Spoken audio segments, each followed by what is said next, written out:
It looks like they're doing 5 days a week. Of course, everything is fluid, so just because we say it today, that some things might change. But it looks like they're doing 5 mornings a week at McNair Park in El Lago. So they've moved their group classes out of the gym to the wide open park. Right. Yeah, over here, actually pretty close to the Scene production studio in El Lago. Right. So I'm not sure whether you have to be a member. I didn't look into that. But I'm sure if you call them and tell them that we told you about it, that they'll tell you the information. Then also, I'm a member at Body Bar by Paige. And this week they've started showing Facebook Live streaming of 2 classes a day of their Body Bar classes. So this is Body Bar by Paige, which is located, I think, right at the corner of Gemini and Saturn. Yes. Yeah, and as Betsy mentioned, they actually, I think they host a number of classes throughout the day. Some days 5 or 6 classes a day. But at least 2 a day. And the studio is still open. People are welcome to come in, but they're also inviting members to work out from home on Facebook. So therefore that means anyone who's not a member is welcome to participate also and kind of get a test drive of how that class goes, the hour-long class. So I see 2 benefits there. Number one, if you're not a member of the bar of Body Bar by Paige, Body Bar by Paige, there you go. I guess you can kind of check it out, by participating with one of the live streaming workouts. And in your case, you are a member, but all of a sudden we just learned that we're going to have kids home up until April 10th, if not at least April 10th. So you can actually participate and get something out of your membership by streaming it on Facebook, which you've already done. At least you did the first class, I think, right? Yeah, that was fun. While the kids are home, and of course, and that's the other big news. I'm not sure if it was yesterday. I'm not sure what day we learned, obviously last week that the spring break, or at least kids would not be going to school this week because this would be the first week back for CCISD from spring break. Right. And then I guess within the last, 24 hours or maybe it was 48 hours, we learned that, they're actually not going to be going back till April 10th. At least April 10th. And they're going to discuss it on April 9th, whether they're going to stay home longer. Right. As we've kind of learned, this situation is very fluid. Yes. And where it might not be a bad idea for people to be mentally prepared for the kids, staying home the rest of the school year. Right. But, we'll see. Hopefully not.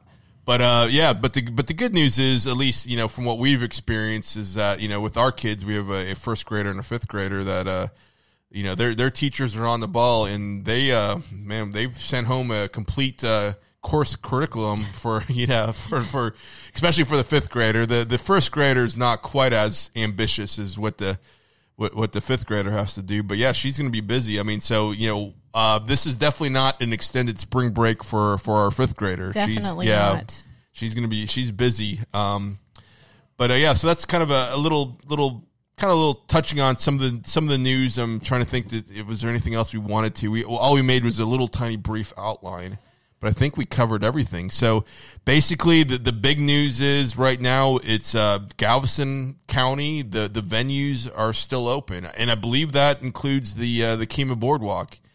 Yeah, as far as I know. Yeah, it has been open up until it has been open even after Space Center Houston, the Lone Star Flight Museum, and a lot of the larger attractions had closed. One thing that we've been impressed with, our kids actually have been there a couple times over the last couple of days, is they are doing a really good job cleaning every ride between every rider. Yes. So they're doing the best they can. And my mom, who's 70, was taking extra. Oh, she's a little over 70. She's taking extra precautions, and she sent us a picture that she had her Clorox wipes with her and was wiping the rails along where the kids were. Right. Yeah. Can't be too careful. Can't be too careful. And I guess that's really the theme, and we're going to leave it at this as we come up on the 20 minutes. But just everybody be smart, be safe. If you don't feel well, stay home. Yes. And obviously be thoughtful of the people that are more vulnerable. Especially people with pre-existing conditions and people maybe 60s and 70s and up.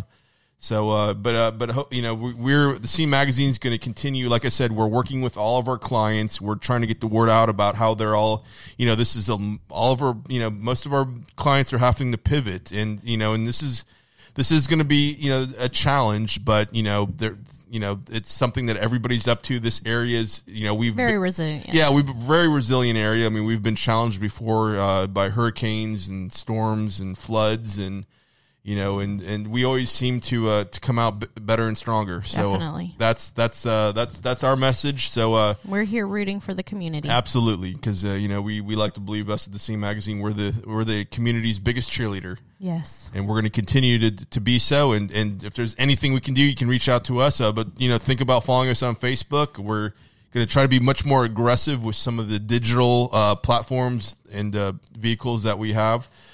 In the short term, and updating information constantly, many times a day, some of these articles about, what different clients are doing to go and such. But hey, thanks for listening. And as we mentioned, we're going to be doing this somewhat frequently, as needed. I mean, especially when there's any new news or anything new to report. So we really appreciate your time. And just like we said, be smart and be safe. Thanks for listening. And happy St. Patrick's Day. Happy St. Patrick's Day.